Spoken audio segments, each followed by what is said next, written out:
texting the group here. We're gonna need some horsepower. Get this jewel out. I just reviewed the footage and it looks very, very solid.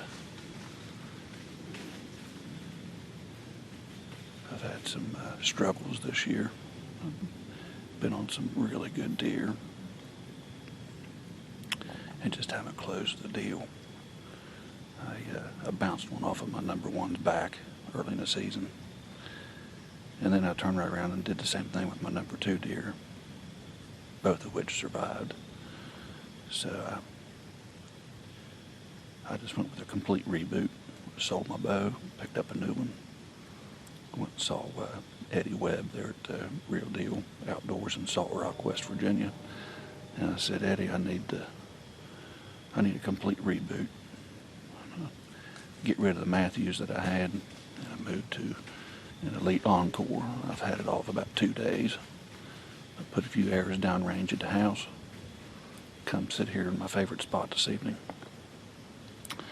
And it looks like we're on the board. We're going to give him just a little bit of time. He was quartering to me just a shade, but I think that's a smoke show all day long. So we're going to get some horsepower here and get the guys together, and we're going to have ourselves a good old-fashioned deer dragon party here just in a little while.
Greetings, folks. It is Halloween, the celebration of all things dead, and I guess in an odd way, or a dark sense of humor, I guess I can translate into the bow hunting world as well.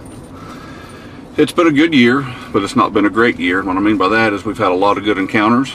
We've had had a few mishaps as well. Long story short, we have a lot of big deer running the farms this year, but we have 0 tags punched. And sticking with that theme, this morning I had quite simply the largest deer ever that I've had in front of me. It's a deer I call the Hammer. Been chasing him for 3 years, and I've never seen him in person until this morning. And he approached the setup, got downwind of me. And of course, we all know what happens when big, mature 5- and 6-year-old deer get downwind of us. He turned and walked away. He wasn't spooked, but he clearly knew something wasn't right. So I checked the app, and the wind is not going to change during the course of the day, the hour-by-hour forecast. So we pulled out of there about 11 o'clock this morning, and we're going to hit a new spot. I do need to do a little bit of maintenance grocery shopping before I hit this spot at a couple other stands. So we're going to drop some corn at a couple different locations before we get dressed for this evening. It's straight up 2 o'clock now. I hope to have all my chores done here within the hour. Be in the stand about 3:15 to 3:20 because it's just a short walk over the bank from where I'm parking. So nonetheless, the colors here in West Virginia are just about at their peak right now. Everything's looking sharp.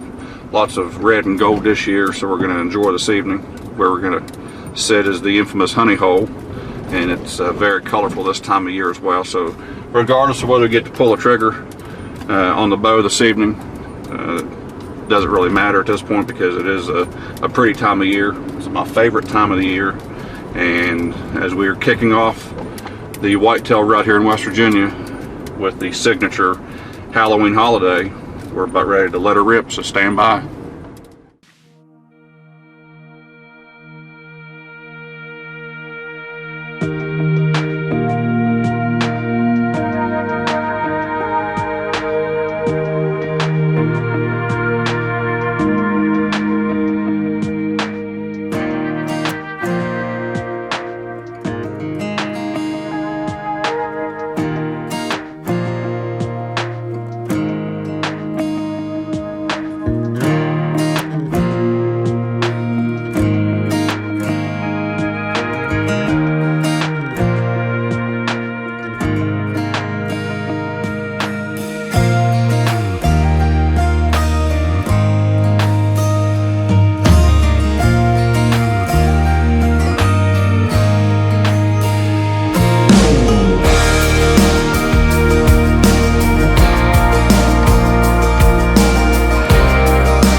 And we got Jeremy Moore over here too. Jeremy's big enough. He's bigger than Ross. So if we don't find this deer, we'll be able to calm Ross down from climbing up on the bridge at Ravenswood and jumping in the river tonight. Yeah, on this deer there will be a bridge jumping in Ravenswood. Hey, if we don't find it, there'll be another bow for sale.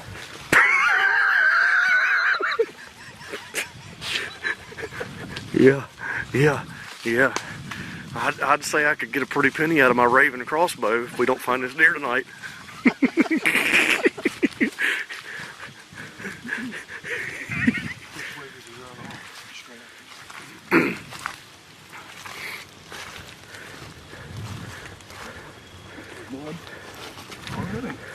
Yeah.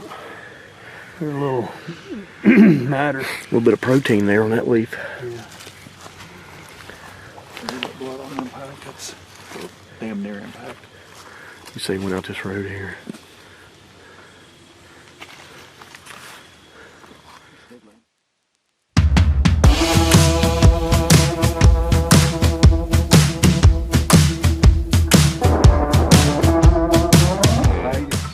You ready to go find him? Huh? You ready to go find a deer? Huh? Let's go find him. Finish what we started. What about you, honey? Are you as enthusiastic as he is? Let's go find him. Let's go get him. Load up. Let's load up. Come on. Load up. Go. There we go. We're ready to rock and roll now, ain't we?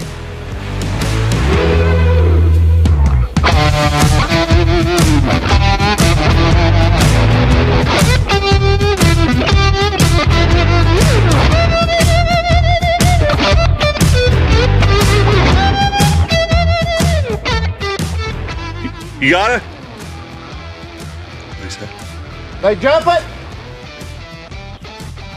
What'd you say? He got him. He's gonna catch you, Miller. That's the same thing you told me. Oh my, this has been a trip now. We thought we had a pretty good hit on this deer. Obviously the angle wasn't in our favor, but we was 200 yards where we found the first drop of blood. And we got a pretty excited old man and some happy dogs over here, so we're gonna go see what we got.